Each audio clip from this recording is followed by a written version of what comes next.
महाराजांची 8 जिल्ह्यांचं मजबूत चिरेबंदी वाडा, त्यातील प्रत्येक तालुका म्हणजे सुंदर फुलांचा छडा असा आमचा मराठवाडा, असा आमचा मराठवाडा. मित्रांनो, सर्वप्रथमतः तुम्हाला सर्वांना मराठवाडा मुक्ती संग्राम दिनाच्या हार्दिक हार्दिक शुभेच्छा. 15 ऑगस्ट 1947 साली आपला भारत देश स्वतंत्र झाला, परंतु त्यावेळी आपला भारत देश हा विविध संस्थानांमध्ये विखुरलेला होता.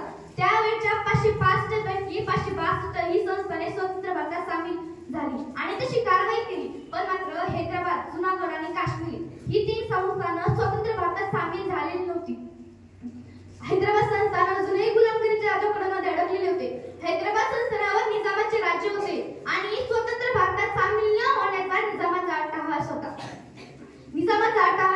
मराठी, तेलुगू, कानडी असे लोक या प्रांतात राहत होते आणि या प्रांतातील लोकांना कोणतेही नागरी अधिकार नव्हते. म्हणूनच लोक निजामाच्या विरोधात जातपात विसरून एकत्र येऊ लागले. पुढे स्वामी रामानंद तीर्थ यांच्या नेतृत्वाखाली मुक्ती संग्राम सुरू झाला आणि त्याला मोडून काढण्यासाठी निजामाचा सेनापती काझिम रिझवी याने जनतेचा छळ करण्यास सुरुवात केली.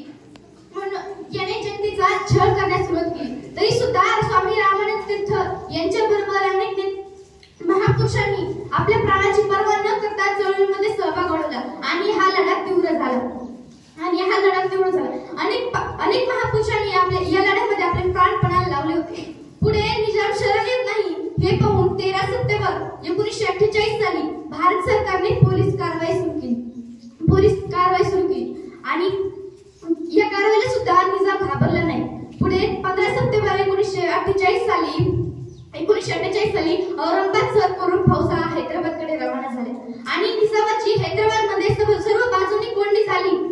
आणि अखेर निजामाचा सेनापती काझिम रिझवी याने शरणागती पत्करली आणि निजामही शरण आला. 17 सप्टेंबर 1948 साली निजामाच्या गुलामगिरीत असलेला मराठवाडा